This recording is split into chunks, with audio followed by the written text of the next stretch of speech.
नमस्कार विद्यार्थी मित्रांनो, विदर्भ आयस अकॅडमीच्या ऑनलाईन प्लॅटफॉर्मवर तुम्हा सर्वांचं स्वागत आहे। बघा, आपण काही दिवसांपूर्वी यूट्यूबवर एक लेक्चर घेतलं होतं जैवविविधता संवर्धन।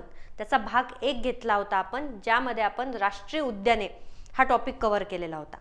तर त्याच लेक्चरचा नेक्स्ट म्हणजे भाग 2 आपण आजच्या लेक्चरमध्ये कव्हर करू। ठीक आहे, तर जे स्टुडंट डायरेक्टली आजचा व्हिडिओ बघत आहे तर त्यांच्यासाठी माझी एक पर्सनल रिक्वेस्ट असणार आहे की याआधी आपण जो भाग 1 घेतलेला आहे तो व्हिडिओ तुम्ही बघा आणि त्यानंतर आजचा व्हिडिओ बघा। ठीक आहे, तर बघा, मी तरी तुम्हाला एक जनरल रिव्हिजन किंवा ओव्हरव्ह्यू सांगते। आपण जैवविविधता संवर्धन हा टॉपिक डिस्कस करतोय। मग बेसिकली जैवविविधता कशाला म्हणायचं, तर आपण बघितलं होतं की पर्यावरणमध्ये आपल्याला अनेक प्रजाती आढळून येतात, बरोबर आहे। अनेक प्राण्यांच्या, वनस्पतींच्या ही जी आपल्याला विविधता दिसून येते त्याला सिंपल भाषेमध्ये आपण काय म्हणायचं, जैवविविधता। म्हणजे सिंपल लँग्वेज मध्ये जर का लक्षात ठेवायचं असेल तर आपण काय म्हणू शकतो की जैविक घटकांची जी विविधता आपल्याला आढळून येते त्याला म्हणायचं आहे जैवविविधता। मग आपण हे देखील बघितलं होतं लास्ट लेक्चरमध्ये की ह्या सर्व जैवविविधतेला कशा पद्धतीने धोका निर्माण झालेला आहे, यांचा कशा पद्धतीने ऱ्हास होतोय आणि जर काही ऱ्हास होत आहे तर पर्यावरणासाठी घातक आहे। तर त्यामुळे यांचं संवर्धन करणं, यांचं जतन करणं काय आहे, आवश्यक आहे। तर हे सर्व आपण लास्ट किंवा या आधी जो मी व्हिडिओ घेतलेला आहे तर त्यामध्ये मी तुम्हाला हे सर्व गोष्टी सांगितलेल्या आहेत। मग आता जर ह्या सर्व जैवविविधतेचं संवर्धन करायचं असलं त्यासाठी आपण 2 प्रकार देखील बघितले होते। म्हणजे संवर्धनाचे आपण 2 प्रकार बघितले होते। एक कुठला होता, एक होता मूलस्थानी आणि दुसरा कुठला होता ज्याला आपण बघा इन सिटू आणि एक्स सिटू म्हटलं होतं। हे शब्द तुम्हाला आठवतील। म्हणजेच काय, मूलस्थानी संवर्धन म्हणजे काय की आहे त्याच ठिकाणी त्या वनस्पतीला किंवा त्या प्राण्याला काय करायचं आहे, त्यांचं जतन करायचं आहे, त्यांचं संवर्धन करायचं आहे। मग त्यासाठी असलेले कायदे आपण बघितले आणि त्यातीलच एक पार्ट म्हणजे राष्ट्रीय उद्यान हा आपण लास्ट लेक्चरमध्ये बघितला होता। तर आजचं जे लेक्चर असणार आहे आपलं, तर आजच्या लेक्चरमध्ये आपण मूलस्थानी संवर्धनाचेच इतर जे प्रकार आहे किंवा यामध्ये जे इतर घटक येतात ते आपण बघणार आहेत। म्हणजेच आजच्या लेक्चरमध्ये आपण वन्यजीव अभयारण्य, ज्याला आपण वाईल्ड लाईफ सेंच्युरी म्हणतो, त्यानंतर जीवावरण राखीव क्षेत्र आणि इतर ज्या काही गोष्टी आहेत किंवा इतर ज्या काही घटक आहेत, म्हणजे मग राखीव क्षेत्रे काय आहे, त्यानंतर वारसा स्थळे काय आहेत, तर हे सर्व आपण आजच्या लेक्चरमध्ये डिस्कस करणार आहे। तर आपलं आजच्या लेक्चरचा मेन एम काय असणार आहे, तर ह्या सर्व ज्या कन्सेप्ट आहे हे समजून घेण्यावर आपला भर असणार आहे। कारण बरेचदा बघा, आपण जेव्हा करंट अफेअर वाचतो तर करंट अफेअर वाचत असताना आपल्याला नुसतं डेटा येतो करंटमध्ये की हे वन्यजीव अभयारण्य घोषित करण्यात आलं आहे किंवा XYZ राष्ट्रीय उद्यान म्हणून घोषित करण्यात आलं आहे, हे सर्वात मोठं आहे किंवा हे सर्वात लेटेस्ट आहे। तर हे जेव्हा आपण वाचतो तेव्हा या मागच्या ज्या बेसिक कन्सेप्ट असते त्याच आपल्या क्लिअर झालेल्या नसते। म्हणजे अनेकदा आपल्याला अभयारण्यामध्ये आणि राष्ट्रीय उद्यानमध्ये एक्झॅक्ट काय डिफरन्स आहे, त्यानंतर जीवावरण राखीव क्षेत्र म्हणजे नेमकं काय आहे, या 3 मध्ये काय डिफरन्स आहे, कुठलं राष्ट्रीय उद्यान किंवा कुठलं अभयारण्य असेल तर मग ते घोषित करण्याचा अधिकार कोणाला आहे, त्याचं मॅनेजमेंट कोणाकडे आहे, तर हे कन्सेप्टच आपले क्लिअर नसतात। आणि जनरली आता ज्या पद्धतीने पेपरमध्ये प्रश्न विचारल्या जात आहेत राज्यसेवेच्या, तर त्या पेपरमध्ये थोडं कन्सेप्च्युअल बेस्ड क्वेश्चन विचारण्याचे जी चान्सेस आहेत ते आता जास्त आहेत किंवा वाढलेले आहे। कारण गेल्या 1 ते 2 वर्षांमध्ये ज्या पद्धतीने आयोगाने पर्यावरणवर प्रश्न विचारले आहे तर त्यामध्ये फक्त तुम्हाला फॅक्ट्स किंवा डेटा बेस्डच क्वेश्चन नाही आहे, तर थोडेफार कन्सेप्ट देखील विचारले आहे। मग या अनुषंगाने जर विचार केला तर आपले ह्या बाबतीत कन्सेप्ट क्लिअर असणं महत्त्वाचे आहे। कारण मी तुम्हाला आधीच्याही लेक्चरमध्ये सांगितलं होतं की राष्ट्रीय उद्याने, अभयारण्य हे असे टॉपिक आहे जे जवळपास प्रत्येक वर्षी पेपरमध्ये विचारलेले आहे, कारण हे कायम न्यूजमध्ये असतात। त्यामुळे यांचे कन्सेप्ट क्लिअर करणे हाच आपला काय असणार आहे, भर असणार आहे किंवा यावरच आपला फोकस असणार आहे। ठीक आहे, तर तुम्हाला एक ओव्हरव्ह्यू लक्षात आला की आपलं आजचं सेशन कसं असणार आहे। तर बघा, त्याआधी मी तुम्हाला एक महत्त्वाचा आपण एक इनिशिएटिव्ह लॉन्च करतोय, तर त्या इनिशिएटिव्ह बद्दल थोडी माहिती देते। बघा, सिंहावलोकन ही बॅच आपण सुरू करतोय, जी बॅच असणार आहे राज्यसेवेसाठी। आता ही बॅच फास्ट ट्रॅक बॅच असणार आहे। फास्ट ट्रॅक म्हणजे बघा, आता तुमचा एप्रिलमध्ये पेपर आहे राज्यसेवा पूर्व परीक्षा, मग त्या अनुषंगाने वर्षभर आपण जे काही वाचलं आहे किंवा जो काही अभ्यास केला आहे त्याची पण रिव्हिजन व्हायला हवी, प्लस जे कन्सेप्ट आपले अनक्लिअर राहिलेले आहे, जे कन्सेप्ट आपले कव्हर झाले नाही किंवा लक्षात आले नाही तेही तुमचे झाले पाहिजे. म्हणजे ओव्हरऑल तुमचा एक्झाम ओरिएंटेड अभ्यास आता व्हायला पाहिजे आणि त्या स्पीडने तो अभ्यास आता व्हायला पाहिजे. यासाठी आपण एक फास्ट ट्रॅक बॅच घेतोय, सिंहावलोकन. आता ही जी बॅच आहे ही लाईव्ह प्लस रेकॉर्डेड असणार आहे, म्हणजे ऑन टाईम त्याचे लाईव्ह सेशन असणार आणि ऑन टाईम तुम्हाला लेक्चर डिलिव्हर होणार आहे. ठीक आहे, इंटरॅक्टिव्ह सेशन असणार आहे. लाईव्ह असलं म्हणजेच काय, तर स्टुडंट ज्या काही क्युरीज असतात त्या आम्हाला डायरेक्टली विचारू शकतात, तुम्हाला लगेच त्याचे आन्सर मिळणार. तुमचे जे काही प्रॉब्लेम आहे ते तिथल्या तिथे सॉल्व्ह करून केल्या जाणार. तर अशा प्रकारची एक डेडिकेटेड आपली बॅच आहे आणि टाईम बाउंड मॅनरने आहे. म्हणजे तुम्हाला मॉड्यूल दिलेले आहेत, तर त्या मॉड्यूलमध्ये तुम्हाला सांगितलं गेलेलं आहे की कुठला सब्जेक्ट किती दिवस चालणार आहे, त्याचे ओव्हरऑल लेक्चर किती असणार आहे, सिलेबस किती असणार आहे. त्यामुळे तुम्हाला टाईम रेस्ट्रिक्शन पण आहेत. म्हणजे आपण प्रॉपर तुम्हाला जो 2 ते 3 महिन्यांचा एक ओव्हरऑल टाईम स्पॅन आहे, तर त्या टाईम स्पॅनमध्ये तुमचा कुठला सब्जेक्ट कधी होणार आहे, किती दिवसांमध्ये कव्हर होणार आहे, हे तुम्हाला आधीच सांगितलं जाणार आहे. आणि प्लस महत्त्वाचं म्हणजे बघा, ह्या बॅचमध्ये तुम्हाला नोट्स पण प्रोव्हाइड केल्या जातील अकॅडमीकडनं. त्यामुळे अशा वेळेस तुमचं काम काय असणार आहे की क्विक रिव्हिजन घेणं, त्या नोट्स बघणं आणि लेक्चर बघणं आणि त्यातून तुमचा अभ्यास कंप्लीट करणं. तर अशी डेडिकेटेड बॅच आहे. याबद्दल तुम्हाला आणखी कुठलीही क्युरीज विचारायची असेल, काही तुम्हाला इन्क्वायरी असेल, तर आपल्या अकॅडमीचे नंबर इथे दिलेले आहेत, तर तुम्ही कॉल करून विचारू शकता. ठीक आहे, आता आपण लगेच मला वाटते 25 किंवा 25 डिसेंबरपासून आपण ही बॅच सुरू करतोय. ठीक आहे, तर ज्यांना इंटरेस्टेड असेल किंवा ज्यांना लावायचे असेल तर ते त्याबद्दल इन्क्वायरी करू शकतात. नंतर आपला हा पर्यावरणचा कोर्स आहे, याबद्दल आपण बोललो आहे आधी. तर डायरेक्टली आता आपण आपलं लेक्चर सुरू करू. ठीक आहे, बघा, एक मिनिट.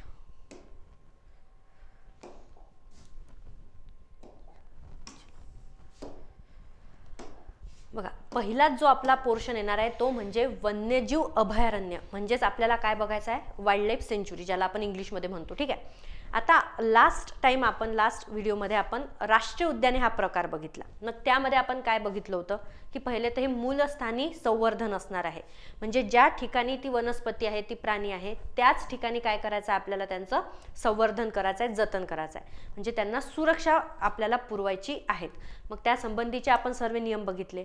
आता बघा, सेम त्याच सारखा एक दुसरा कन्सेप्ट येतो, तो म्हणजे वन्यजीव अभयारण्य. आता वन्यजीव अभयारण्य काय असतात बघा, आता तुम्हाला एवढं माहित आहे की जैवविविधतेचं संवर्धन करण्यासाठी, मग जैवविविधता म्हटलं म्हणजे त्यामध्ये वनस्पती पण आले, प्राणी पण आले, सूक्ष्मजीव पण आले, सर्व घटक. मग या सर्व घटकांचं जर संवर्धन आपल्याला करायचं आहे आणि मूलस्थानी आहे, म्हणजे आपण कुठल्याही वनस्पतीला दुसऱ्या ठिकाणी नेत नाही आहे किंवा कुठल्या प्राण्यांना आपण स्थलांतरित करत नाही आहोत, ते ज्या ठिकाणी आहे त्यांचा जो अधिवास आहे त्याच ठिकाणी आपल्याला त्यांना सुरक्षा द्यायची आहे, त्यांचं जतन करायचं आहे, जेणेकरून त्यांचा ऱ्हास होणार नाही. मग त्यासाठीच वन्यजीव अभयारण्य काय केल्या जातात, घोषित केल्या जातात. बरोबर आहे. मग आता हे घोषित कोण करतं, तर बघा, सेम राष्ट्रीय उद्यानासारखंच वन्यजीव अभयारण्य देखील कोण घोषित करतं, तर राज्य सरकारच घोषित करत असतात. आता हे कुठल्या कायद्यानुसार आहे, कोणाला अधिकार मिळाले आहे, तर हे आपण आधीच कव्हर केलेलं आहे. त्यामुळे आपण परत त्याच टॉपिकवर बोलणार नाही. तर बघा, राज्य सरकार हे घोषित करते. आता राज्य सरकारने घोषित केल्यानंतर मग एक्झॅक्ट यामध्ये फरक काय आहे, डिफरन्स काय आहे बघा. तर राष्ट्रीय उद्याने जे असतात, तर राष्ट्रीय उद्याने हे ओव्हरऑल प्रोटेक्शन करतात. आता ओव्हरऑल प्रोटेक्शन म्हणजे काय बघा, सपोज एखादं जंगल आहे किंवा एखाद्या जंगलाचं एक क्षेत्र आहे आणि त्यामध्ये फार महत्त्वाची अशी जैवविविधता आढळून येते, पण ते जैवविविधतेचा ऱ्हास होतोय किंवा त्याला काय आपण म्हणू शकतो की थ्रेट आहे. ठीक आहे, मग अशा वेळेस तिचं संवर्धन करण्यासाठी मग कंप्लीट त्या एरियाला राष्ट्रीय उद्यान घोषित केल्या जाते. म्हणजेच काय, आता सपोज हे एवढं क्षेत्र आहे आणि या क्षेत्राला जर का राष्ट्रीय उद्याने हा दर्जा दिला, तर मग काय होणार की या क्षेत्रामध्ये येणाऱ्या सर्व गोष्टी, मी काय म्हणत आहे, हे सर्व गोष्टी म्हणजेच जैविक घटक असणार, अजैविक घटक असणार, अजैविक घटकमध्ये किंवा जैविक घटकांमध्ये पर्टिक्युलरली वनस्पती असणार, प्राणी असणार, सूक्ष्मजीव असणार, जेवढेही या एवढ्या क्षेत्रामध्ये आहेत, ज्यांचं अधिवास आहे, जिथे राहत आहे, त्या सर्वांना एकंदरीत प्रोटेक्शन दिल्या जाते. तर ते झालं नॅशनल पार्क. ते काय झालं, नॅशनल पार्क म्हणजेच राष्ट्रीय उद्यान. आता थोडा डिफरन्स इथे येतो बघा. इथे कोणता डिफरन्स येणार, आता जर का एखाद्या क्षेत्रामध्ये आपल्याला संवर्धन करायचं आहे, पण त्या क्षेत्रामध्ये बाकी जैविक घटकांपेक्षा एखादा प्राणी असेल, एखाद्या प्राण्याची एखादी प्रजाती आहे जिला आपल्याला संवर्धन करायचं आहे, किंवा एखादी वनस्पती असेल, त्या वनस्पतीची प्रजाती असेल, तिचं संवर्धन करायचं आहे, तर अशा एखाद्या गोष्टींचं किंवा एखादा प्राणी किंवा एखादा वनस्पती यांचं संवर्धन करण्याच्या हेतूने जे घोषित केल्या जाते त्याला आपण म्हणतो वन्यजीव अभयारण्य. म्हणजेच बघा, जेव्हाही वन्यजीव अभयारण्य घोषित केल्या जाते याचा अर्थ काय की त्या क्षेत्रामध्ये असा एखादी विशिष्ट अशी एक प्रजाती आहे जिचं संवर्धन करणं महत्त्वाचं आहे, रॅदर दॅन ज्याला आपण म्हणू की संपूर्ण जैविक घटक अजैविक घटकांचं संवर्धन करण्यापेक्षा एका विशिष्ट प्रजातीवर फोकस करून, मग ते प्राण्यांची असो अथवा वनस्पतींची असो, त्यांच्या संवर्धनासाठी जे घोषित केल्या जाते त्याला आपण म्हणतो वन्यजीव अभयारण्य. म्हणून बघा इथं काय दिलंय, विशिष्ट प्राणी किंवा वनस्पतींचं संवर्धन करणे हे काय असते, याचा मुख्य उद्देश असते. आणि हाच एक मेजर डिफरन्स आहे राष्ट्रीय उद्यानांमध्ये आणि वन्यजीव अभयारण्यांमध्ये. राष्ट्रीय उद्यान काय करणार मला सांगा, राष्ट्रीय उद्यान हे त्या क्षेत्रामध्ये असणाऱ्या संपूर्ण घटकांचं, जेवढेही जैविक घटक आहेत त्या सर्वांचं काय करणार, संवर्धन करणार. मात्र वन्यजीव अभयारण्यामध्ये असं असणार आहे का, नाही. वन्यजीव अभयारण्य हे काय करणार, एखाद्या विशिष्ट प्राणीची किंवा एखाद्या विशिष्ट वनस्पतीच्याच प्रजातीचं संवर्धन करण्यासाठी घोषित केले जाते. त्यामुळे जनरली बघा, अभयारण्याची जी ओळख असते तर ती कुठल्या प्रजातीच्या संवर्धन करण्यासाठी घोषित केलं आहे त्यावरून देखील त्याची ओळख केली जाते. येत्या लक्षात. आता हा जनरली राष्ट्रीय उद्याने आणि वन्यजीव अभयारण्य यांचे जे क्षेत्रफळ असते किंवा आकार असते हे जवळपास सारखे असते. त्यानंतर मग हा दर्जा कोण देतो, तर हा दर्जा पण कोण देतो, राज्य सरकार. म्हणजेच एखाद्या क्षेत्राला वन्यजीव अभयारण्य घोषित करण्याचा अधिकार कोणाला आहे, राज्य सरकारला आहे, हे लक्षात ठेवायचं आहे. ठीक आहे.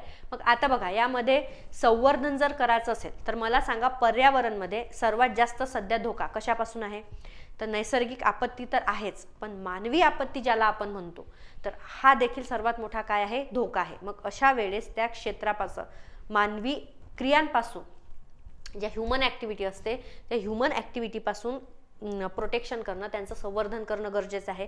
म्हणून वन्यजीव अभयारण्यामध्ये देखील ज्या काही मानवी क्रिया आहेत किंवा जे काही मानवी हस्तक्षेप त्या जंगलांमध्ये होत असतात तर त्यांच्यावर पण नियंत्रित केल्या जाते. म्हणजे बघा, शिकार करण्यावर बंदी असणार, त्यानंतर अशी कुठलीही ॲक्टिव्हिटी, अशी कुठलीही क्रिया की ज्या क्रियेमुळे त्या प्रजातीचं किंवा तो प्रजाती ज्या घटकांवर अवलंबून आहे त्या घटकाचं जर का नुकसान होत असेल तर अशा सर्व ॲक्टिव्हिटी, अशा सर्व क्रियांना यावर बंदी घालण्यात आलेली असते. तर हे तुम्हाला लक्षात ठेवायचं आहे. इथे परत तुम्हाला हा डिफरन्स लक्षात ठेवायचा आहे. बघा, जेवढे स्ट्रिक्ट रूल्स अँड रेग्युलेशन राष्ट्रीय उद्यानांच्या बाबतीत असतात तेवढे स्ट्रिक्ट रूल्स रेग्युलेशन मात्र वन्यजीव अभयारण्यांमध्ये नसतात. म्हणजे थोडेफार तुम्हाला, ज्याला आपण म्हणू की इथं आपण जनरली लिहिलंय की नियंत्रित असते, आपण एकदम असं नाही म्हणत आहे की बंदी असते. येत आहे का लक्षात, नियंत्रित असते म्हणजे तुम्हाला प्रॉपर एक कठोर नियम तिथे नसतात. पण बघा, कठोर नियम नसतात तरी एक गोष्ट लक्षात घ्यावा, पण अशा ॲक्टिव्हिटी ज्या डायरेक्टली काय आहे, धोका निर्माण करत आहे त्या प्रजातीसाठी, त्यांच्याबद्दल मात्र कठोर नियम असतात किंवा कठोर कारवाई तिथं केलेली जाते. त्यामुळे ह्या वन्यजीव अभयारण्यामध्ये देखील जेवढ्याही मानवी क्रिया असणार, जेवढी हस्तक्षेप होत असणार त्या सर्वांवर काय केल्या जाते, नियंत्रण ठेवल्या जाते. ठीक आहे. मग आता बघा, भारताचा जर आपण विचार केला तर भारतामध्ये एकूण वन्यजीव अभयारण्य किती आहे, तर बघा, भारतामध्ये एकूण 573 वन्यजीव अभयारण्य आहेत. आता बघा, मी तुम्हाला इथे क्लिअर करते, हा जो डेटा आपण घेतोय, ठीक आहे, आता कंप्लीट लेक्चरमध्ये आपण वेगवेगळे तुम्हाला फॅक्ट सांगू. तर हे जे नंबर असतात तर हे नंबर व्हॅरी होणारे असतात. जेव्हा एखादे नवीन अभयारण्य घोषित केल्या जाते तर मग हे नंबर चेंज होतात. तर हा जो डेटा आहे 573 हा आपण कुठून घेतलाय, तर नॅशनल वाईल्ड लाईफ डेटाबेस. ठीक आहे, म्हणजे भारत सरकारचं national wild life database centre हे दरवेळेस आपल्याला हा रिपोर्ट पब्लिश करत असते. तर या नॅशनल वाईल्ड लाईफ डेटाबेस सेंटरच्या नोव्हेंबर 2023 म्हणजे नोव्हेंबर 2023 पर्यंतचा जर आपण डेटा बघितला तर नोव्हेंबर 2023 पर्यंत भारतामध्ये किती अभयारण्य आहेत, 573 अभयारण्य. म्हणजे ओव्हरऑल जर आपण क्षेत्रफळाचा विचार केला तर भारताच्या एकूण क्षेत्रफळापैकी 3.76% क्षेत्रफळ हे कशाचं आहे, वन्यजीव अभयारण्याचं आहे. म्हणजे त्या क्षेत्रामध्ये कुठल्या तरी प्रजातीचं संवर्धन केल्या जातं. मग आता ओव्हरऑल भारताबद्दल विचार केला तर मग सर्वात मोठं असं राज्य कुठलं आहे की ज्यामध्ये वन्यजीव अभयारण्याची संख्या जास्त आहे, तर बट ऑब्वियस बघा, अंदमान आणि निकोबार ही जी युनियन टेरिटरी आहे, तर अंदमान आणि निकोबारमध्ये सर्वात जास्त वन्यजीव अभयारण्य आहेत. त्यांची संख्या आहे 96. त्या लक्षात, त्यांची संख्या किती आहे? 96 इतकी आहे. त्यानंतर जर लगेच आपण राज्य बघितलं तर राज्यांच्या बाबतीत किंवा 2 नंबरवर ओव्हरऑल जर आपण लिस्ट बघितली की सर्वात जास्त कुठे आहे, तर अंदमान आणि निकोबारमध्ये. आणि लगेच अंदमान निकोबार नंतर जर राज्याचा विचार केला तर महाराष्ट्राचा नंबर येतो. म्हणजेच महाराष्ट्रामध्ये एकूण 49 वन्यजीव अभयारण्य आहेत. ठीक आहे. त्यानंतर बघा मग काही जे राज्य आहेत ज्यामध्ये कमी कुठे आहे, तर मग बघा लडाख आहे, चंदीगड आहे. तर या दोन्ही ठिकाणी रिस्पेक्टिव्हली 2 वन्यजीव अभयारण्य आहेत. आणि उर्वरित जेवढ्याही युनियन टेरिटरीज आहेत म्हणजे इन्क्लुडिंग दिल्ली, तर तिथे प्रत्येकी आपल्याला 1 वन्यजीव अभयारण्य असलेलं दिसून येते. आता जनरली बघा ही प्रोसिजर कशी चालते की आपण एखादं राज्य सरकार काय करणार, एखाद्या एरियामधलं म्हणजे एखाद्या क्षेत्रामध्ये जर का जंगल असेल तर तिथं नेमक्या किती प्रजाती आहेत या सर्वांचं कॅल्क्युलेशन केल्या जाते. म्हणजे जैवविविधता आपण कन्सिडर करतो. मग तिथे अशी युनिक कुठली प्रजाती आहे का जे त्याच ठिकाणी राहू शकते किंवा तिचा अधिवास तिथेच आहे. ठीक आहे. तर हे सर्व कॅल्क्युलेशन केल्यानंतर मग तिला असलेला धोका किती आहे याचं पण कॅल्क्युलेशन केल्या जाते. म्हणजे ती कोणत्या लिस्टमध्ये आहे, ती किती डेंजर्डमध्ये आहे की इनडेंजर्डमध्ये आहे. तर आता हे काय आपण बघणारच आहे पुढे. ठीक आहे. तर तिला असलेला धोका किती आहे, तिचं संवर्धन करणं किती महत्त्वाचं आहे, तिचा ऱ्हास किती होतोय. तर ह्या सर्वांचं कॅल्क्युलेशन केल्यानंतर राज्य सरकार मग ठरवणार की त्याला वन्यजीव अभयारण्य घोषित करायचं आहे का. मग जर वन्यजीव अभयारण्य घोषित केल्यावर काय होणार, ती विशिष्ट त्याच प्रजातीबद्दल संवर्धन केल्या जाणार किंवा त्यांचा जो अधिवास आहे, जे घटक आहे त्यांच्याबद्दल किंवा त्यांचं देखील संरक्षण इथे केल्या जाणार. पण जर का तो ओव्हरऑल जर अधिवास आहे किंवा क्षेत्र आहे ते संपूर्ण क्षेत्रच जर का महत्त्वाचं असेल आणि त्या संपूर्ण क्षेत्राचाच जर का ऱ्हास होत असेल तर अशा वेळेस मग डायरेक्ट त्याचं रूपांतर कशात केल्या जाते, राष्ट्रीय उद्यानांमध्ये केल्या जाते. म्हणजे बघा बरेचदा तुम्ही ऐकलं असणार की आधी हे वन्यजीव अभयारण्य होतं, नंतर या वन्यजीव अभयारण्याला राष्ट्रीय उद्यानाचा दर्जा देण्यात आला. ते असं का होते, कारण बघा जनरली एखादी जर प्रजाती महत्त्वाची असेल तर ती प्रजाती ज्या इतर घटकांवर अवलंबून असते त्या घटकांचं संवर्धन करणं देखील महत्त्वाचं असते किंवा त्या प्रजातीचा जो ओव्हरऑल अधिवास आहे ज्या ठिकाणी ती राहत आहे तर त्या अधिवासाचं संवर्धन करणं देखील महत्त्वाचं असते. आणि याला जर का वारंवार धोक्याची पातळी जास्त असेल म्हणजेच हे क्रिटिकली इंडेंजर्ड असतील म्हणजे यांचा ऱ्हास होत आहे तर मग अशा वेळेस राज्य सरकार काय करणार, त्याला राष्ट्रीय उद्यानाचा दर्जा देणार. आणि मग आपल्याला माहित आहे राष्ट्रीय उद्यानाचा दर्जा दिल्यावर काय होणार, कंप्लीट त्या क्षेत्राचं संवर्धन केल्या जाणार आणि जे काही नियम असतात ते नियम पण कसे असतात, कठोर असतात. तर ही एक गोष्ट तुम्हाला लक्षात ठेवायची आहे. ठीक आहे. त्यानंतर बघा नेक्स्ट जो प्रकार आहे ज्यामध्ये आपण संवर्धनाबद्दल बघतो तर त्यामध्ये आणखी एक कन्सेप्ट येतो, तो म्हणजे जीवावरण राखीव क्षेत्र. आता बघा याला आपण जनरली बायोस्फिअर रिझर्व म्हणतो. आता बायोस्फिअर रिझर्व हा काय आहे किंवा जीवावरण राखीव क्षेत्र हा कन्सेप्ट काय आहे हा तुम्ही व्यवस्थित समजून घ्या. कारण हा MPSCचा जनरली जर आपण बघितलं तर MPSCच्या जवळपास बहुतेक प्रिलिममध्ये जीवावरण राखीव क्षेत्रावर प्रश्न विचारलेले आहेत. त्यामुळे हा आयोगाचा फेवरेट टॉपिक आहे असंही आपण म्हणू शकतो. त्यामुळे एक्झॅक्ट हा कन्सेप्ट काय आहे तो आपण आधी समजून घेऊ. बघा आता जनरली पर्यावरणची जेव्हा ही आपण संवर्धनाबद्दल बोलतो जे पर्यावरण संवर्धन आपल्याला जेव्हाही करायचं असते आणि पर्यावरणाच्या संवर्धनासाठी जे काही आपण नियम करतो जे काही आपण योजना आखतो, जे काही आपण नवीन नवीन प्लॅन्स आणतात गव्हर्नमेंट, ठीक आहे, तर ह्या सर्व गोष्टींचा विचार केला तर याचा डायरेक्ट कॉन्फ्लिक्ट जो आहे तो ह्युमन डेव्हलपमेंट सोबत होतो. म्हणजेच इन जनरल तुम्ही ऐकलं असणार इन्व्हायरमेंट व्हर्सेस डेव्हलपमेंट कॉन्फ्लिक्ट. म्हणजे त्याला आपण म्हणू की विकास आणि पर्यावरणीय विकास यांच्यामध्ये एक संघर्ष असतो. आता हा संघर्ष काय असतो बघा की एखादी कुठल्याही विकासासाठी एखादी कुठली गोष्ट करायची आहे, सपोज वाहतूक क्षेत्रामध्ये आपण म्हणू की एखादा रस्ता बांधायचा आहे किंवा एखादं धरण असेल, तसं कुठलीही डेव्हलपमेंटल ॲक्टिव्हिटी असेल तर काय होणार, ह्या सर्व बांधकामांमध्ये डायरेक्टली कशावर विपरीत परिणाम होणार, तिथे असलेल्या पर्यावरणावर. किंवा औद्योगिक क्षेत्राचं एक्झाम्पल घ्या, जर का कुठली इंडस्ट्री असेल, एखादा उद्योग आपल्याला सुरू करायचा आहे, एखादी कंपनी सुरू करायची आहे, ठीक आहे, एखादी इंडस्ट्री सुरू करायची आहे, तर डायरेक्टली कॉन्फ्लिक्ट कशासोबत येतो? तिथे असलेल्या पर्यावरणासोबत. कारण प्रत्यक्ष किंवा अप्रत्यक्षपणे ह्या सर्व गोष्टींचा विपरीत परिणाम हा तिथे असलेल्या किंवा आजूबाजूला असलेल्या पर्यावरणावर घडून येताना आपल्याला दिसून येतो.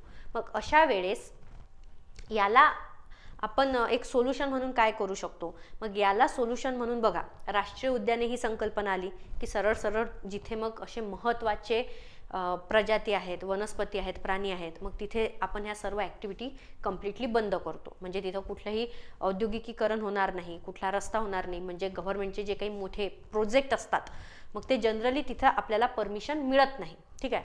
किंवा मग याला दुसरा ऑप्शन होता की वन्यजीव अभयारण्य, मग तुम्ही हे घोषित करा. पण इथे पण ह्या सर्व ॲक्टिव्हिटी कशा आहे? बॅन आहे, म्हणजे याला पण बंदी घातलेली आहे. मग आता बघा, ह्या दोन्ही बाबतीत होते काय? मग जर का राष्ट्रीय उद्यान घोषित करत आहे आपण किंवा वन्यजीव अभयारण्य घोषित करत आहे, मग जर का तुम्ही इन्व्हायरमेंटला महत्त्व देत आहे, तर कुठेतरी मानवी विकास याला आपण दुर्लक्षित करत आहे, हा एक प्रकार घडतो. किंवा मग जर का आपण डेव्हलपमेंट ॲक्टिव्हिटीलाच जास्त महत्त्व दिलं, तर मग काय होणार? पर्यावरणाकडे दुर्लक्षित होणार.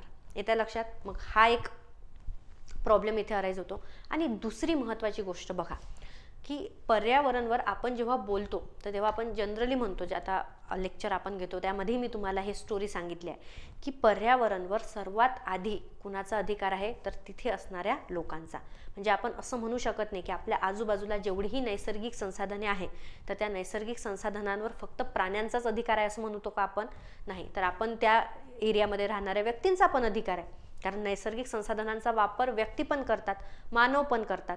मग जर का हा अधिकार त्यांना देखील आहे, तर मग जर आपण त्यांच्यावर पूर्णपणे बंदी आणली, म्हणजे आपण जसं राष्ट्रीय उद्यानांबद्दल बोलतो किंवा आपण वन्यजीव अभयारण्याबद्दल बोलत आहे, की आपण डायरेक्टली काय करतो? मानवी ज्या ॲक्टिव्हिटी आहे, म्हणजे मानवी ज्या क्रिया आहेत त्या बंद करतो. म्हणजे मग त्या जंगलाच्या क्षेत्रामध्ये ज्याही लोकांचा काही व्यवसाय असतील किंवा त्या जंगलात मिळणाऱ्या गोष्टींमध्ये किंवा त्यांचा शेतीचा एरिया असेल, जे काही असेल, तर ज्याही प्रत्यक्ष किंवा अप्रत्यक्षपणे एखादा लोकसमुदाय किंवा एखादे व्यक्ती तिथे राहणार आहे, त्यांचा जो काही त्या जंगलाशी संपर्क असणार, किंवा संपर्क म्हणण्यापेक्षा आपण असं म्हणू की त्यांचा जो काही संबंध असणार, व्यावसायिक संबंध, किंवा ते जे काही आर्थिक बाबीसाठी त्या जंगलावर अवलंबून असणार, त्यांचंही आपण काय करतोय? इनडायरेक्टली अधिकार नष्ट करतोय. येत्या लक्षात? मग अशा वेळेस तिथे असे संघर्ष तयार होतात. मग तुम्हाला व्यक्ती महत्त्वाचा आहे का? मानव महत्त्वाचा आहे का? त्याचा अधिकार महत्त्वाचा आहे किंवा पर्यावरण महत्त्वाचं आहे? मग हे असे सर्व संघर्ष त्यामधून तयार होत असतात. येत्या का लक्षात मी काय म्हणत आहे? सपोज आता शिकारी करून जर का कोणाचं आर्थिक, म्हणजे शिकारी करणे हे जर का कोणाचा आर्थिक व्यवसाय असणार, किंवा मध गोळा करणे आहेत, किंवा इतर गोष्टी असतात, फळं असतात, फुलं असतात, औषधी वनस्पती असतात, तर ह्या अशा गोष्टी आहेत जंगलाच्या संबंधित की ज्यावर एक ग्रामीण भागाची अर्थव्यवस्था डिपेंड आहे. अशा छोट्या छोट्या वस्त्या असतात, असे छोटे छोटे गावं असतात, जे त्या एरियामध्ये असणाऱ्या किंवा त्यांच्या आजूबाजूला जे काही जंगल आहे तर त्या जंगलावर ते अवलंबून असतात, त्यांच्या आर्थिक गोष्टी. लक्षात येत आहे? मग अशा वेळेस जर का आपण या मानवी व्यक्तींना किंवा या मानवांना किंवा त्यांच्या कुठल्याही ॲक्टिव्हिटीबद्दल जर का आपण बंदी घातली, तर मग आपण काय करतोय? इनडायरेक्टली पर्यावरणाच्या संरक्षणासाठी त्यांच्या ज्या इकॉनॉमिक गोष्टी आहेत किंवा त्यांच्या ज्या आर्थिक बाबी आहेत त्यांचं आपण काय करतोय? त्यांच्यावर बंदी घालून आपण त्यांचं नुकसान करतोय. मग असं न होऊ देता बघा, किंवा हे सर्व कॉन्फ्लिक्ट टाळण्यासाठी मग याला सोल्युशन काय असायला पाहिजे? कारण जर का आपण पर्यावरणाचं डेव्हलपमेंट करतोय, तर मग कुठेतरी आपण व्यक्तींवर काय करणार आहे? अन्याय करतोय, किंवा मानवावर आपण अन्याय करतोय त्यांच्यावर बंदी घालून. आणि जर का आपण मग मानवाचा आपण विचार करणार, व्यक्तींचा विचार करणार, तर मग कुठेतरी आपण पर्यावरणावर अन्याय करणार. मग हे असे जे कॉन्फ्लिक्ट येत आहे किंवा अशा ज्या वेगवेगळ्या केसेस येत आहे, मग यावर सोल्युशन काय असायला पाहिजे? तर बघा, यावर सोल्युशन एक काढण्यात आलं, ते म्हणजे बघा, एक आंतरशासकीय वैज्ञानिक कार्यक्रम झाला. आंतरशासकीय वैज्ञानिक कार्यक्रम म्हणजेच काय? तर बघा, अनेक देशातले, तर आपण त्याला काय म्हणू? देश न म्हणता आपण तिथले गव्हर्नमेंट कन्सिडर केले. तर अनेक देशातले जे काही सरकारी अधिकारी होते किंवा जे काही लीडर असणार, नेते वगैरे होते, तर त्यांची एक मीटिंग झाली. आता हे इंटरनॅशनल लेवल बोलत आहे, ठीक आहे. तर अशा अनेक देशातल्या सरकारची मीटिंग झाली, म्हणजे शासकीय लोकांची मीटिंग झाली, आणि या मीटिंगमध्ये मग त्यांनी एक प्रोग्राम डेव्हलप केला. तो प्रोग्राम म्हणतो आपण, बघा आता ही मीटिंग कधी झाली? 1971ला एक आंतरशासकीय वैज्ञानिक कार्यक्रम झाला. त्या कार्यक्रमाचं नाव होतं मानव आणि जीवावरण कार्यक्रम. आता मानव आणि जीवावरण कार्यक्रम काय होता की सर्व जे इंटर गव्हर्नमेंटल पॅनल तिथे आलं, त्यांची मीटिंग झाली. मग त्या मीटिंगमध्ये हाच इश्यू डिस्कस झाला की कुठल्याही घटकावर अन्याय न होता सर्वांना समान वाटा मिळाला पाहिजे, कारण निसर्गावर सर्वांचा समान अधिकार आहे आणि हा जो अधिकार आहे तो शाश्वत असायला पाहिजे. म्हणजे केवळ एकाच पिढीचा अधिकार आहे का? मग नाही. मग येणाऱ्या सर्व पिढींचाही काय असणार आहे, या नैसर्गिक संसाधनांवर अधिकार असणार आहे.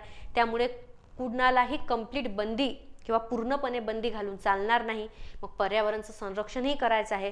तर ह्या सर्व जे प्रॉब्लेम येत होते, मग त्याला सोल्युशन काय असायला पाहिजे, तर या संबंधी डिस्कशन झाल्यावर बघा तिथून एक आपण ज्याला म्हणू एक सोल्युशन आला. आणि ते सोल्युशन म्हणजेच काय, तर बघा युनेस्को तुम्हाला माहीत असेल, एक आंतरराष्ट्रीय संस्था आहे ज्याला आपण काय म्हणणार, याचं long form united nation educational scientific cultural organisation. ठीक आहे. तर ह्या युनेस्कोनी मग काय केलं की ह्या मीटिंगच्याच आधारावर आणि तिथे जे काही डिस्कशन झाले किंवा तिथे जे काही वेगवेगळे मग मतं आली समोर, ठीक आहे, जे सोल्युशन आले, तर ह्या सर्व गोष्टी कन्सिडर करून त्यांनी पण परत एक प्रोग्राम लॉन्च केला. त्या प्रोग्रामला त्यांनी पण काय म्हटलं, मानव आणि जीवावरण कार्यक्रम म्हणजेच मॅन अँड बायोस्फिअर हा एक कार्यक्रम आला. आणि या कार्यक्रमामध्ये त्यांनी एक नेटवर्क घोषित केलं. त्या नेटवर्कचं नाव काय आहे बघा, त्या नेटवर्कचं नाव आहे जीवावरण राखीव क्षेत्रांचे जाळे, म्हणजेच काय, the world network of biosphere reserve. मग आता एकंदरीत ह्या केसमध्ये झालं काय बघा, युनेस्कोने काय केलं की विविध जे पर्यावरणमध्ये किंवा ओव्हरऑल पृथ्वीवर जिथेही आपल्याला पर्यावरणाचे महत्त्वाची स्थळे आहेत, जिथे आपल्याला मोठ्या प्रमाणावर जैवविविधता आढळून येते आणि तिचं संवर्धन करणं आवश्यक आहे, त्या एरियांना जीवावरण राखीव क्षेत्र घोषित करण्याचं ठरवलं. आता जीवावरण राखीव क्षेत्र घोषित केल्यानंतर बघा मग जिथे जिथे आहे तिथे काय काय घोषित करायचं, जीवावरण राखीव क्षेत्र. आणि हे सर्व जीवावरण राखीव क्षेत्रांचं एक जाळं तयार झालं, जे काय असणार, इंटरनॅशनल लेवलवर असणार. आणि इंटरनॅशनल लेवलवर मग काय करणार, युनेस्को ह्या सर्व गोष्टींना मॉनिटर करणार, त्यांचे रूल्स रेग्युलेशन, त्यांना फंडिंग हे सर्व प्रोव्हाइड करणार. पण आता मला सांगा, जीवावरण राखीव क्षेत्र हे घोषित करण्याचा अधिकार, कारण हे प्रत्येक देशांमध्ये असणार, बरोबर आहे, मग हे अधिकार कोणाला असणार, तर त्या देशाच्या सरकारला. येत्या लक्षात. मग आता जेव्हा तो एक पर्टिक्युलर देश एखाद्या क्षेत्राला जीवावरण राखीव क्षेत्र घोषित करणार, तर मग त्यातून होणार काय, म्हणजे आपण बेसिकली सोल्युशन बघतोय. ते जे जीवावरण राखीव क्षेत्र असते हे एक्झॅक्टली काय असते बघा, तर मी तुम्हाला सांगते. बघा जीवावरण राखीव क्षेत्राचा उद्देश काय आहे, की जो एक्झॅक्ट प्रॉब्लेम होता तोच याचा उद्देश आहे. बघा संपूर्ण परिसंस्थेचं संरक्षण झालं पाहिजे. केवळ एक प्रजातीचं संवर्धन करून किंवा एकाच प्रजातीचं संरक्षण करून चालणार आहे का, किंवा आपण बघितलंय की परिसंस्थेमधला प्रत्येक घटक, मग तो जैविक असो किंवा अजैविक असो, तो इतर घटकांवर अवलंबून असतो, ऊर्जेसाठी, अन्नासाठी, हे आपण शिकलोय. मग अशा वेळेस जर एका विशिष्ट प्रजातीचं संवर्धन करायचं असेल, तर ती प्रजाती ज्या इतर घटकांवर अवलंबून आहे त्या सर्व घटकांचं संवर्धन करणं आवश्यक आहे. म्हणून आपल्याला कशाचं संवर्धन करायचं आहे, संपूर्ण परिसंस्थेचं संवर्धन करायचं आहे. आणि हे संवर्धन आपल्याला मूलस्थानी करायचं आहे, म्हणजे तिथून वनस्पती किंवा प्राण्यांना स्थलांतरित करून दुसऱ्या ठिकाणी नेऊन आपल्याला संवर्धन नकोय. तर हा त्याचा मुख्य उद्देश आहे. आता दुसरा महत्त्वाचा उद्देश बघा, आता प्राणी आणि वनस्पतींचं संरक्षण करत असताना त्याच एरियामध्ये, म्हणजे त्याच जंगलाच्या क्षेत्रामध्ये ज्याही काही लोक राहतात किंवा जे लोक समुदाय राहतात, ज्यांच्या आर्थिक बाबी ह्या त्या जंगलावर अवलंबून असते किंवा त्या जंगलांवर डिपेंड असते, तो त्यांचा काय आहे, रोजगाराचं एक माध्यम आहे. तर या लोकांवरही कुठेतरी अन्याय न होता ह्या लोकांच्या माध्यमातूनही आपण त्या पर्यावरणाचं संवर्धन करू शकतो. आणि थोडाफार यांचा जो अधिकार आहे त्या जंगलांवर किंवा यांचं जे काही रोजगाराचं माध्यम आहे, तर तेही यांना उपलब्ध व्हावं.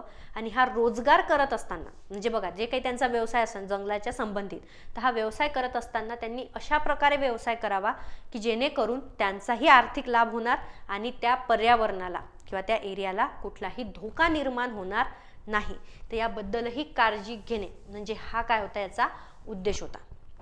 येत्या लक्षात. म्हणजेच बघा लोकसमुदायांचा काय करणे, शाश्वत आर्थिक विकास करणे. कारण जनरली जे लोक आधीपासून अगदी जंगलांच्या एरियामध्ये राहतात किंवा ज्यांचा रोजगार आहे जंगलांच्या संबंधी, तर बघा त्या लोकांना जंगलांबद्दल किंवा ज्या काही समस्या आहेत त्यांच्याबद्दल देखील एक नॉलेज असते. येत्या लक्षात. मग त्यांच्या ह्या ज्ञानाचा वापर करणं, त्यांचे जे काही वेगवेगळे ट्रिक्स असते, त्यांच्याकडे जे काही उपाय असतात तर तेही त्यांचाही वापर करणं आणि ह्या सर्व गोष्टी मिळून म्हणजे अगदी सायंटिफिक एज्युकेशन, अगदी सायंटिफिक टेक्नॉलॉजी ॲडव्हान्समेंट ह्या सर्व गोष्टींचा वापर आणि प्लस हे जे असे छोटे छोटे ट्राईब्स तिथे राहतात, हे जे लोकसमुदाय आहे, लोकवस्ती आहे, यांच्याकडे असणारं जे रिजनल नॉलेज आहे त्या जंगलांच्या बाबतीत, वनांच्या बाबतीत, तर ह्या सर्व गोष्टी इम्प्लिमेंट करायच्या आहे. आणि हे सर्व करत असताना यांचा जो रोजगार आहे जो जंगलांवर किंवा त्या क्षेत्रावर अवलंबून आहे तर यांना तोही फायदा झाला पाहिजे. आणि हे सर्व करत असताना पर्यावरणालाही कुठेही नुकसान न व्हावं हाच उद्देश या योजनेचा होता. म्हणजे ज्याला आपण विन विन सिच्युएशन म्हणतो की कुणाचंही नुकसान न होता सर्वांचा आर्थिक फायदा कसा होणार किंवा सर्वांचा लाभ कसा होणार यावर लक्ष केंद्रित करणं. येत्या लक्षात. आणि मग बघा आता हे जर लोक समुदायांचाही शाश्वत विकास आपल्याला करायचा आहे तर प्लस काय असणं, मग पर्यावरण शिक्षणावर भर देणं, म्हणजे त्या गोष्टींबद्दल किंवा जे काही समस्या आहेत त्यांच्याबद्दल जागृती निर्माण करणं, संशोधन करणं, प्रशिक्षण देणं त्यांना. तर ह्याही गोष्टींना फोकस करायचं आणि हे सर्व करून ओव्हरऑल त्या एरियाचंच आपल्याला काय करायचं होतं, संवर्धन करणे किंवा त्या ओव्हरऑल त्या एरियाचाच विकास करून आणणे हे काय आहे, जीवावरण राखीव क्षेत्राचं मुख्य उद्देश आहे. म्हणजे बघा आतापर्यंत मी तुम्हाला सिंपल सांगते, आतापर्यंत आपण जैवविविधता संवर्धनासाठी आपण 2 गोष्टी बघितल्या, राष्ट्रीय उद्याने आणि वन्यजीव अभयारण्य. आता दोन्हीमध्ये काय होतं, राष्ट्रीय उद्याने आणि वन्यजीव अभयारण्यामध्ये मानवी ज्या क्रिया आहेत किंवा मानवी हस्तक्षेप जे आहेत हे नियंत्रित होते. आणि काही ठिकाणी म्हणजेच राष्ट्रीय उद्यानाचा जर विचार केला तर तिथे पूर्णपणे याच्यावर बंदी होती. म्हणजेच आपण काय करतोय, एका कंप्लीट पर्यावरणाच्या क्षेत्रातून मानवी हस्तक्षेप कमी करतोय.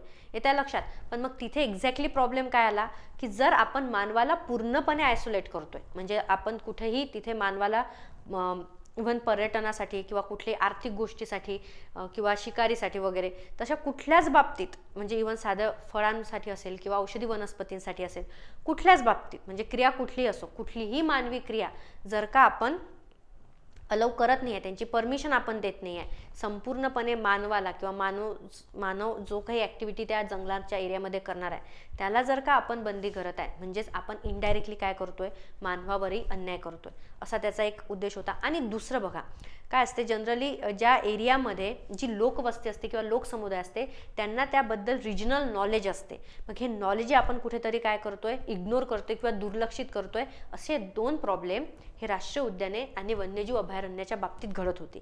मग याला सोल्युशन म्हणून आपण तिसरं कुठलं काढलं तर ते म्हणजे जीवावरण राखीव क्षेत्र. आता इथे काय होणार, पर्यावरणाचं तर संवर्धन होणारच, वनस्पती किंवा प्राणी प्रजातींचं संवर्धन तर होणारच, पण त्याच सोबत त्याच जंगलावर अवलंबून असणारे जे हे आजूबाजूचे लोकसमुदाय आहे त्यांच्यावर देखील अन्याय होणार नाही.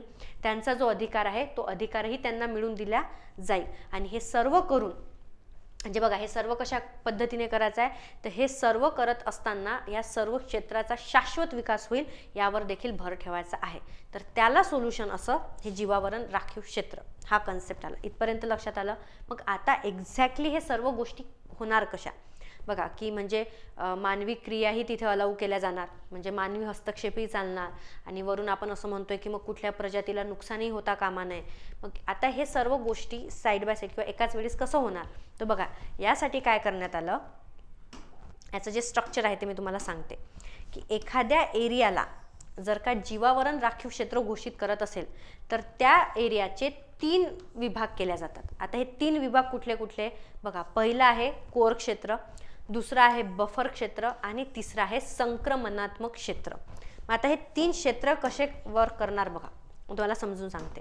ही डायग्राम दिसत आहे सर्वांना बघा, अशा प्रकारे आता हा कंप्लीट एरिया झाला. ठीक आहे. आता या कंप्लीट एरियामध्ये काय होत आहे, तर ह्या कंप्लीट एरिया म्हणजेच काय की आपल्याला याचं संवर्धन करायचं आहे. येतं लक्षात. मग आता संवर्धन करत असताना जर का आपण याला जीवावरण राखीव क्षेत्र घोषित केलं तर काय होणार, यामध्ये 3 झोन केल्या जाणार. 3 कुठला, पहिला असणार कोर झोन, दुसरा असणार बफर झोन आणि तिसरा ज्याला इंग्लिशमध्ये ट्रान्झिशन झोन म्हणतो आपण, मराठीमध्ये संक्रमणात्मक झोन म्हणतो. असे 3 क्षेत्रांमध्ये त्याचं वर्गीकरण केलं जाणार. आता हे वर्गीकरण केल्यानंतर बघा हा जो कोर झोन असतो, कोर झोन म्हणजे काय, मुख्य झोन. मुख्य म्हणजे काय की या कंप्लीट क्षेत्रामध्ये ज्याही वनस्पतींच्या प्रजाती आहे किंवा प्राणी प्रजाती आहे ज्या अत्यंत महत्त्वाच्या आहे आणि त्यांचा ऱ्हास होतोय, त्यांना धोका आहे, म्हणजेच ज्याही प्रजातींना संवर्धनाची जास्त गरज आहे त्यांचा जो मेन अधिवास असतो तर त्या मेन अधिवासाला कोर झोन म्हणून घोषित केल्या जाते. म्हणजे ते कुठलं झालं, कोर झोन. आता हा कोर झोन झाल्यानंतर बघा, आता सर्व जे महत्त्वाचं आहे, महत्त्वाचे प्रजाती येत्या लक्षात, तर ह्या सर्व या ठिकाणी असणार. तर या ठिकाणी असल्यामुळे इथे कुठलीही ह्युमन ॲक्टिव्हिटी चालणार नाही, कारण हे इम्पॉर्टंट असं झोन आहे. सिम्पल सांगायचं झालं तर कोर झोन म्हणजेच काय, इम्पॉर्टंट झोन. म्हणजे ज्याही वनस्पती असो किंवा प्राणी असो, ज्याही प्रजातींचं संवर्धन करायचं आहे तर त्या सर्व ज्या अधिवासात राहतात तो झाला कोर झोन. मग आता हा इम्पॉर्टंट झोन आहे, तर इथे कुठल्याही प्रकारची मानवी क्रिया चालणार नाही. इथे कुठल्याही प्रकारच्या पर्यटन असो किंवा दुसरी कुठली ॲक्टिव्हिटी असो तर त्यासाठी इथे परमिशन मिळणार नाही. येत्या लक्षात. पण आता बघा, मग हा झोन झाल्यानंतर याचा बाजूचा जो झोन आहे ज्याला आपण म्हटलं बफर झोन. आता हा बफर झोन काय असते तर बघा, याला लागूनच आहे. म्हणजेच काय, तर ह्या झोनमध्ये आता अधिवास नाही, अधिवास म्हणजे काय की सपोज एखादा प्राणी ह्या कोर झोनमध्येच त्याचा नेहमी वावर आहे, पण खूप कमी चान्सेस आहे की हा प्राणी या एरियापर्यंत येऊ शकतो. म्हणजे एवढा लांब तो प्रवास करणार किंवा फिरत येणार याचे चान्सेस फार कमी आहेत. असा हा झोन झाला बफर झोन. येतं लक्षात. मग आता फारसा वावर नसल्यामुळे इथे जास्त धोका आहे का, नाही. मग अशा एरियामध्ये काही लिमिटेड ॲक्टिव्हिटीला, म्हणजे काही लिमिटेड मानवी क्रियांना परमिशन दिल्या जाते. मग ती ॲक्टिव्हिटी कोणत्या, तर बघा, जनरली संशोधनाच्या बाबतीत येते. जर एखाद्या प्रजातीचं किंवा कुठल्याही गोष्टीचा जर का अभ्यास करायचा असेल किंवा एखाद्या गोष्टीवर संशोधन करायचं असेल, येत्या लक्षात, तर ह्या सर्व ज्या गोष्टी आहेत ह्या गोष्टींना इथे परमिशन दिल्या जाते. येत आहे. पण तरी ह्याही बफर झोनमध्ये बघा, अशा ॲक्टिव्हिटी, अशा मानवी क्रिया की ज्या डायरेक्ट काय करणार, धोका निर्माण करणार, त्यांना मात्र बंदीच असते. कारण आपण काय म्हणतोय की रेग्युलरली याचा वावर होणार नाही त्या प्राण्याचा सपोज, पण कधीतरी हा प्राणी इथे असणार किंवा कधीतरी एखादी प्रजाती महत्त्वाची ह्याही एरियामध्ये असते. कारण जंगलामध्ये असं काही क्लिअर डिमार्केशन नसते की इथून इकडे एखादी वनस्पती आहे इकडनं बिलकुल आढळणारच नाही. मग त्यामुळे हा बफर झोन असतो. तर इथे कम्प्लीट ह्युमन ॲक्टिव्हिटी अलाउ आहे असं नसते. म्हणजे संपूर्ण मानवी क्रियांना परमिशन आहे का, इथे नाही. अशा मानवी क्रिया ज्यामुळे कुठलाही धोका निर्माण होणार नाही अशाच गोष्टींना इथे परमिशन दिल्या जाते. म्हणजे तुम्ही संशोधन करू शकता, तुम्ही अभ्यास करू शकता, ह्या सर्व गोष्टी येत्या लक्षात. आणि त्यानंतर मात्र त्याच्या बाजूचा जो झोन असतो त्याला आपण म्हणतो ट्रान्झिशन झोन. आता या ट्रान्झिशन झोनमध्ये बऱ्यापैकी मानवी क्रियांना परमिशन दिलेली असते. म्हणजे बघा, एज्युकेशन वगैरे तर आहेच, पण बघा इथे मानवी वस्ती करूनही राहू शकतो, येत्या लक्षात. किंवा मग हे जे काही ज्याला आपण म्हणतो की एखादं फळं तोडणे किंवा औषधी वनस्पती जमा करणे, तर हे जे काही ॲक्टिव्हिटीज असतात, हे जे काही आर्थिक गोष्टी असतात, तर यांना देखील परमिशन दिल्या जाते. येत्या लक्षात. पण अशा प्रकारे मग यांचं वर्गीकरण केलं जाते. आता बघा, यामुळे काय होणार की फक्त एवढ्या क्षेत्रावर केवळ त्या वनस्पतीचा किंवा प्राण्यांचाच अधिकार आहे असं होणार का, नाही. तर सर्वांना कंप्लीट ॲक्सेस मिळणार. म्हणजे त्या एरियामध्ये असणारे जे लोकवस्ती आहे तर त्या लोकांनाही देखील त्या नैसर्गिक संसाधनांचा ॲक्सेस मिळतोय, प्लस प्राण्यांचं किंवा वनस्पतींचं संवर्धनही केल्या जात आहे. तर अशा प्रकारे याचे 3 झोन असतात. तर बघा, यावर MPSC मध्ये बरेचदा प्रश्नही आलेले आहेत. तुम्हाला डायरेक्ट झोन पण विचारतात. तर नेहमी लक्षात ठेवायचं. तुम्ही काय काय लक्षात ठेवणार बघा,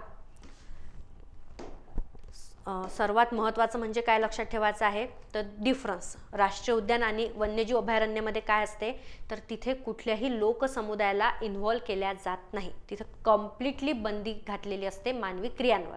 येत्या लक्षात.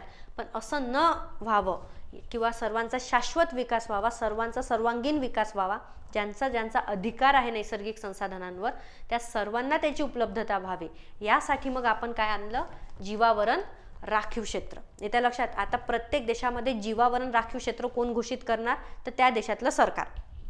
ठीक आहे. आता जीवावरण राखीव क्षेत्र घोषित केल्यानंतर मग त्यामध्ये काय केल्या जाणार तर त्यामध्ये हे 3 क्षेत्र घोषित केल्या जाणार, core zone, buffer zone, transition zone. आणि त्या त्या क्षेत्रामध्ये त्या त्या ॲक्टिव्हिटींना म्हणजे त्या त्या मानवी क्रियांना परमिशन दिलेली असणार, काही गोष्टींना कम्प्लिटली बंदी असणार. येत्या लक्षात. मग आता हे असं सर्व देशांनी घोषित केल्यानंतर जे त्याहीपेक्षा महत्त्वाचे आहेत किंवा ज्यामध्ये असे अत्यंत महत्त्वाचे प्रजाती उरलेल्या आहेत किंवा वनस्पतींच्या प्रजाती आहेत की ज्या इतरत्र मिळत नाही किंवा त्यांना अत्यंत जास्त प्रमाणात धोका निर्माण झालेले आहे, तर ज्या अतिमहत्त्वाच्या आहे मग त्या काय करणार तर युनेस्को काय करणार बघा, युनेस्को डायरेक्टली काय करणार, त्यांचा समावेश कशामध्ये करून घेणार तर the world network of biosphere reserve.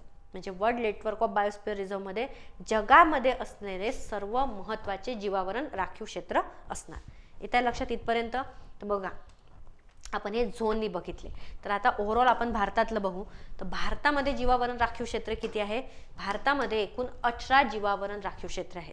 तर या 18 जीवावरण राखीव क्षेत्रापैकी बघा 12 असे क्षेत्र आहे जे अत्यंत महत्त्वाचे आहे आणि त्यामुळे 12 क्षेत्रांचा समावेश युनेस्कोच्या जीवावरण राखीव क्षेत्रांचं जे जारा आहे त्यामध्ये केलं आहे नेटवर्कमध्ये. तर हा डिफरन्स लक्षात ठेवायचा आहे. भारतात एकूण किती आहे? 18. पण त्या 18 पैकी किती इन्क्लूड केलेले आहे युनेस्कोने? तर युनेस्कोने 12 इन्क्लूड केलेले आहेत. ठीक आहे. आणि त्यानंतर बघा काही फॅक्ट्स आपण बघू. भारतातील पहिलं जीवावरण राखीव क्षेत्र कुठे होतं? तर ते होतं निलगिरी, जे 1986 मध्ये घोषित करण्यात आलं. तुम्हाला माहित असेल तामिळनाडूमध्ये आहे. त्यानंतर सर्वात मोठं कुठे आहे? तर सर्वात मोठं आहे कच्छचं, ज्याचं एरिया किती आहे बघा 12,454 स्क्वेअर किलोमीटर एवढा एरिया असलेला आहे. तर हे सर्वात मोठं जीवावरण राखीव क्षेत्र आहे भारतातील. त्यानंतर सर्वात लहान कुठलं आहे? तर डिब्रू सखोवा जे आसाममध्ये आहे. तर हे सर्वात लहान जीवावरण राखीव क्षेत्र आहे आणि याचं क्षेत्र किती आहे बघा 765 स्क्वेअर किलोमीटर. तर हा आपला महत्त्वाचा कन्सेप्ट होता जीवावरण राखीव क्षेत्र. तर आय होप की तुम्हाला लक्षात आलं असेल. अगदी सहज सिंपल भाषेमध्ये आपण समजून घेतलं. तर हे होतं जीवावरण राखीव क्षेत्र. त्यानंतर बघा नेक्स्ट आपल्याला बघायचं आहे ते म्हणजे राखीव क्षेत्रे हा एक घटक. आता बघा राखीव क्षेत्रे आणि जीवावरण राखीव क्षेत्र हे दोन्ही संकल्पना वेगळ्या आहेत. ते जीवावरण राखीव क्षेत्र होतं. आता जे आपण बघणार आहे ते फक्त काय आहे? राखीव क्षेत्रे म्हणजे रिझर्व एरिया. आता रिझर्व एरिया काय असते बघा. आता ही एक नवीन संकल्पना आहे. आता जनरली सरकार म्हणजे राज्य सरकार जेव्हा राष्ट्रीय उद्यान, वन्यजीव अभयारण्य असणार किंवा जीवावरण राखीव क्षेत्र असणार, तर जेव्हा हे सर्व घोषित करतात तर हे घोषित केल्यानंतरही बघा आपण याला क्लिअरली बॉर्डर नाही करू शकत. म्हणजेच बघा जर एखादा जंगलाचा क्षेत्र आहे, वनांचं क्षेत्र आहे, तर या वनांच्या क्षेत्रामध्ये सपोज आता एवढं आहे आणि हे याला सरकारने घोषित केलं नॅशनल पार्क.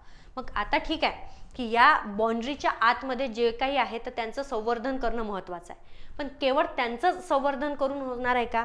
मला सांगा आजूबाजूला जो काही एरिया आहे तर या एरियाचं पण संवर्धन करणं महत्त्वाचं आहे. कारण आता मी सिंपल तुम्हाला एक एक्झाम्पल सांगते बघा. हे नॅशनल पार्कचं आहे येलोमध्ये दाखवलेलं, यांचं आपण संवर्धन करतोय. इथं कुठलीही ॲक्टिव्हिटी घडून येणार नाही जेणेकरून पर्यावरणाचं नुकसान होणार. पण आता हा एरिया आहे बघा इथे लागून, आता हा नॅशनल पार्कमध्ये येणार नाही म्हणजे इथे सर्व ॲक्टिव्हिटी अलाउ आहे. आता इथेच जर का एखादा कारखाना उभारला, जिथं कुठली एखादी इंडस्ट्री जर का उभारली आणि त्या इंडस्ट्रीमधून जर का प्रदूषण होत आहे, तर मला सांगा अल्टिमेटली ह्या इंडस्ट्रीमुळे इथे नुकसान होणार आहे की नाही? कारण प्रदूषणाचे जे प्रकार आहेत आपण बघितलं, जलप्रदूषण असते, वायू प्रदूषण असते. मग हे सर्वांमार्फत डायरेक्टली किंवा इनडायरेक्टली याचा परिणाम काय होणार? या वातावरणातही होणार. कारण आपण मला सांगा आपण ओव्हरऑल पर्यावरणातल्या सर्व गोष्टींना बॉर्डर करू शकतो का? आता इथे जे काही प्रदूषित हवा आहे तर या प्रदूषित हवेला आपण असं बॉर्डर दाखवणार आहे का की ही हवा इकडे जाणार नाही का, तो नॅशनल पार्कचा एरिया आहे तिकडे नको वाहू इकडे वाहा, असं होणार आहे का? नाही. म्हणजेच काय की केवळ याच एरियाचं संरक्षण करून चालणार आहे का? नाही. तर जवळपास असा क्षेत्र की ज्या क्षेत्रामध्ये ही कुठली ॲक्टिव्हिटी घडून आली तर त्याचा देखील परिणाम ह्या राखीव क्षेत्रांवर होणार आहे किंवा हे नॅशनल पार्क आहे, वन्यजीव अभयारण्य यांमध्ये होणार आहे. तर ह्या आजूबाजूच्या एरियाचं पण संवर्धन करणं काय आहे? तितकंच गरजेचं आहे. किंवा या आजूबाजूला असलेल्या एरियाचं पण तिथं असणाऱ्या ज्या काही मानवी क्रिया आहेत किंवा ज्या काही बाकी गोष्टी असतात तर यांना पण नियंत्रित करणं काय आहे तेवढंच महत्त्वाचं आहे. येत्या लक्षात? मग हाच जो कन्सेप्ट आहे तर हा जो एरिया असतो म्हणजे बघा नॅशनल पार्क असणार, वाईल्ड लाईफ सेंच्युरी असणार किंवा जीवावरण राखीव क्षेत्र असणार, तर या एरियाच्या आजूबाजूचा किंवा सभोवतालचा असा एरिया की ज्याचंही संवर्धन करणं महत्त्वाचं आहे, ह्या सर्व एरियाला राखीव क्षेत्र म्हटलं जातं. हे काय झालं? राखीव क्षेत्र झालं. म्हणजे हे काय असणार? Outside that part. म्हणजेच आता नॅशनल पार्कची एवढी बाउंड्री आहे तर त्याच्या बाजूचा म्हणजेच सभोवतालचा प्रदेश. मग तिथे देखील काय असणार? काही प्रमाणात कंट्रोल मेजर घेतल्या जाणार. म्हणजे काही गोष्टींना अटी असणार, काही गोष्टींबद्दलचे नियम असणार, हे सर्व लागू केले जाणार जेणेकरून त्याचा परिणाम या नॅशनल पार्क किंवा अभयारण्यामध्ये होणार नाही. मग आता बघा इथे 2 कन्सेप्ट येतात. तर सिंपल आहे, फक्त समजून घ्या. तर हा जो सभोवतालचा प्रदेश आहे याची मालकी कोणाकडे आहे यावरनं त्याचे 2 प्रकार पडतात. आता ही जर का एखादी नॅशनल पार्क आहे तिचा सभोवतालचा हा प्रदेश आहे ज्याचं संवर्धन करणं देखील महत्त्वाचं आहे. तर हे जर संपूर्ण क्षेत्र सरकारच्या मालकीचे असणार म्हणजे भारत सरकारच्या मालकीचे असणार तर तेव्हा त्याला म्हणायचं संवर्धन राखीव क्षेत्र. तेव्हा त्याला काय म्हणायचं? संवर्धन राखीव क्षेत्र. म्हणजेच ते काय येणार? Conservation reserve. आलं लक्षात? आणि जर का ही मालकी लोकसमुदायाची असणार म्हणजे तिथे खाजगी मालकी आहे किंवा एखादं जसं आपण म्हटलं आता लोकवस्ती आहे त्यांची जर का मालकी असणार तर तेव्हा मात्र याला काय म्हणायचं? लोकसमुदाय राखीव क्षेत्र म्हणजेच कम्युनिटी रिझर्व. तर सिंपल आहे कन्सेप्ट की मालकी कोणाची आहे, सरकारच्या मालकीची असेल तर काय म्हणायचं? संवर्धन राखीव क्षेत्र. आणि खाजगी मालकीची असणार तर काय म्हणायचं? लोकसमुदाय राखीव क्षेत्र. तर हा एक जैवविविधता संवर्धनाचा एक प्रकार आहे. त्यानंतर बघा आणखी एक महत्त्वाचा प्रकार म्हणजे ज्याला आपण म्हणणार जागतिक वारसा स्थळे. आता हे देखील आपण करंट अफेअरमध्ये नेहमी वाचतो. आता जागतिक वारसा स्थळे काय असतात बघा?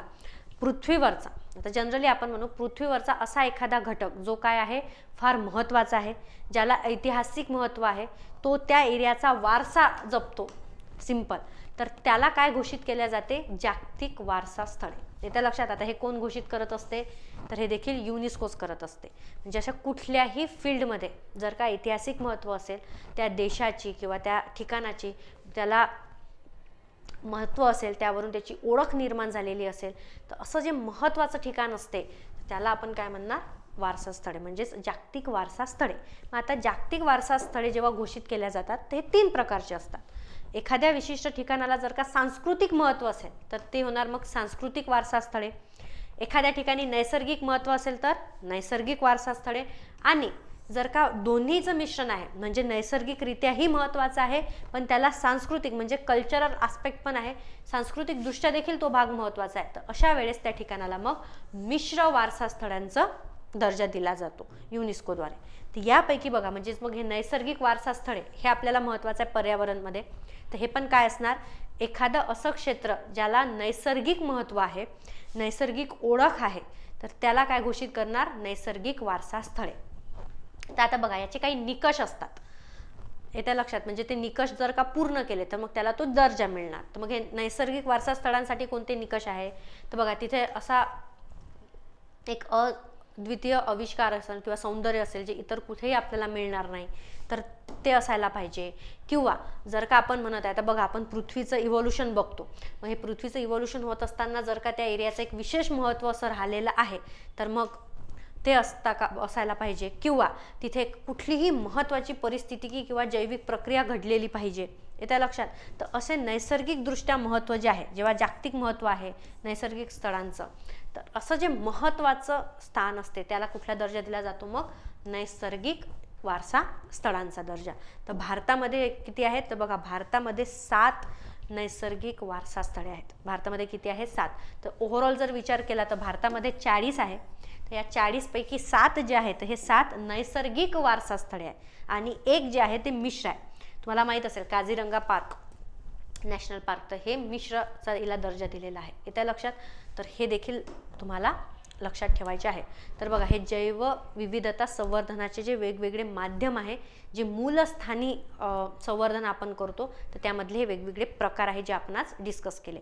तर तुम्हाला काहीही क्युरी असतील कुठली गोष्ट समजली नसतील तर तुम्ही मला कमेंटमध्ये नक्की सांगा. धन्यवाद.